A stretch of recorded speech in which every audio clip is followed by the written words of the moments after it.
에베소서 3장 17절 우리 마음에 주께서 살아계시기를 기도했던 바울의 기도를 생각해 봅니다.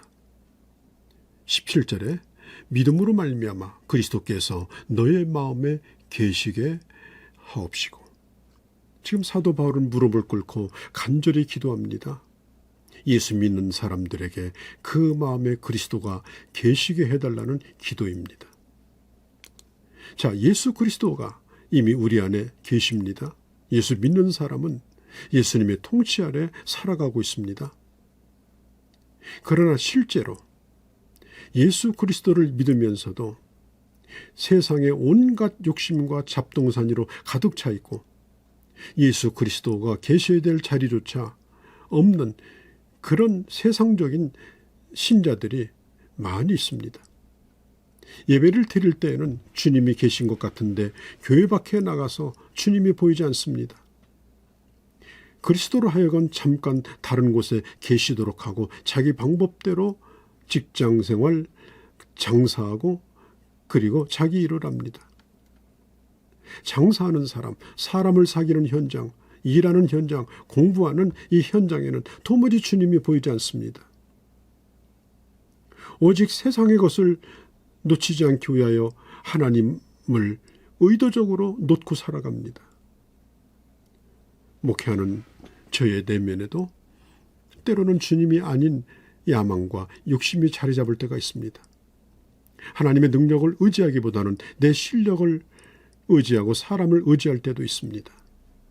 그래서 침체와 낙심을 경험합니다. 내가 움켜쥐고 그리고 주님께 내어놓지 않으려고 하는 그런 것들이 또 내 안에 또 존재합니다. 여러분, 예수를 믿고 그리고 주님이 나와 함께 하심에도 불구하고 주님이 내 삶의 주인이 되지 못합니다. 오늘 사도 바울은 그래서 이렇게 구합니다. 그리스도가 우리 안에 계시게 해달라는 그런 기도입니다. 주님이 나와 함께 한다는 사실을 무엇으로 확인할 수 있을까요? 모든 일마다 때마다 주님을 끊임없이 부르고 그런 고백을 하는 것, 그것으로 확인할 수 있을까요? 몇 날, 몇 월, 몇 시에 성경 보다가 내가 구원받았다, 내가 깨달았다. 그 고백을 확실히 할 수 있는 것으로 증명할 수 있을까요? 정말 진심으로 구원받은 하나님의 자녀라면 지금 주님이 나의 주인인가 확인해 보시기 바랍니다. 중동에서 걸프 전쟁이 끝난 후에 미국에서는 군인에 대한 인기가 대단했습니다. 미국에서 모병 광고를 보면 상당히 매력적인 조건들이 있습니다.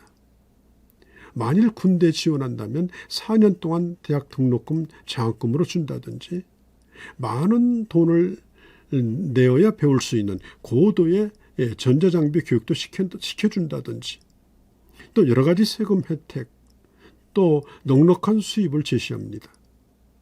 장교든 사병이든 20년만 군에서 근무하면 죽을 때까지 제대 시에 월급을 연금으로 준다든지 이런 조건을 내세웁니다. 자, 군인이 되는 건 복잡하지 않습니다. 간단합니다. 모집 공고를 보고 그 밑에다 사인을 하고 입대를 하면 됩니다. 그러면 그 약속한 것들이 실제로 사실이 됩니다. 그러나 군인이 되고자 하는 자가 잊어서는 안 될 것이 있습니다. 군인에게는 혜택만 주어지는 것이 아니라 준엄한 의무와 결과에 대한 책임이 주어진다는 겁니다. 죽음의 위협이 있을지라도 전쟁이 나면 군인은 전쟁터로 가야 합니다.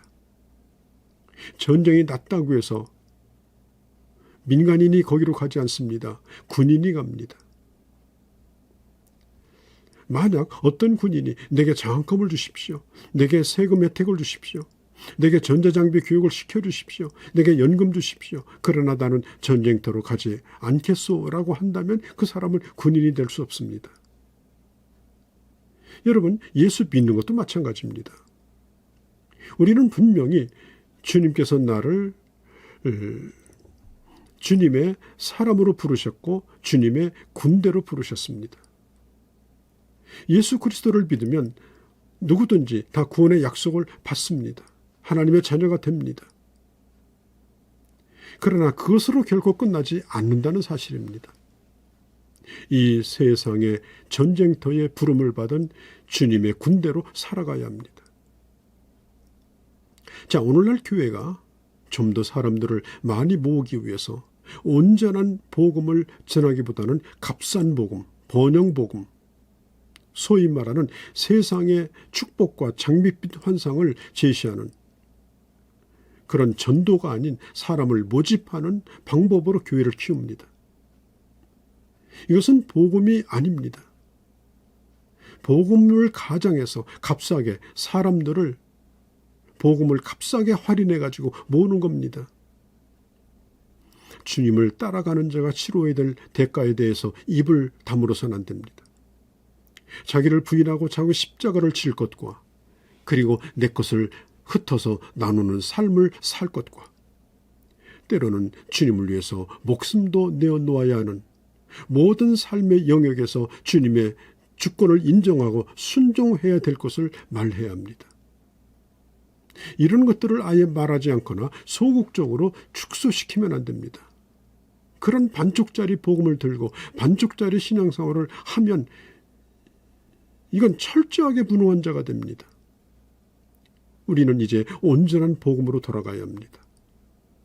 예수 그리스도는 우리의 구세주일 뿐 아니라 분명히 우리의 삶의 주인이고 그리고 우리는 그 뜻에 온전히 순종해야 되는 부름받은 군사요 종으로 살아가고 있다는 사실입니다. 예수 믿는 사람이 제일 많이 사용하는 호칭이 주님이라는 말이죠. 하루에도 몇 번씩 아침에 일어나서 밥 먹을 때마다 주님을 부릅니다. 예수 믿는 사람에게 가장 부르기에 부담이 없고 그리고 일상 용어에 그냥 전미사처럼 쓰고 있는 것이죠. 그러나 여러분, 주님이라는 말은 주인님의 준말입니다. 예수님 당시에 주님을 부르는 자들은 노예였습니다. 나는 당신의 종입니다. 그 고백입니다. 노예는 잔인하고 혹독한 의무를 가지고 있는 신분의 사람들입니다. 그들에게 권리가 없습니다. 삶 전체를 주인을 위해서 내놓았습니다. 주인을 위해서만 살도록 되어 있습니다. 선택의 권리도 없습니다. 뜨거운 날씨에 시원한 그늘에서 물놀이나 하면 좋겠지만은 주인이 뜨거운 볕 아래 나가서 일하라고 하면 밭으로 일하러 가야 됩니다. 자기 스스로 뭘 할 선택이 없습니다.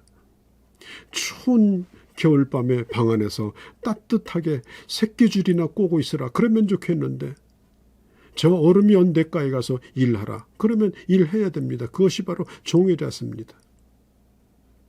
언제라도 주님이 원하시면 어떤 일이든지 중단해야 합니다. 버릴 수 있어야 됩니다. 예수님을 주인으로 모시고 주님이라고 부르는 자는 바로 오늘 그런 자로 이 세상을 살아가는 것입니다.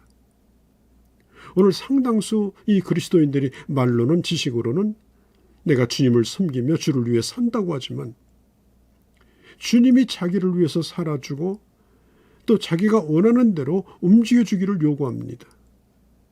신앙의 중심이 주님이 아니라 내가 이만큼 믿어줬으니 내가 이 정도 희생하고 손해봤으니 주님도 다 책임지라 그렇게 투정합니다.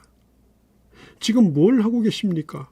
울고불고 마치 주님을 채무자처럼 채권자가 요구하는 것처럼 주님을 그렇게 탁달을 합니다.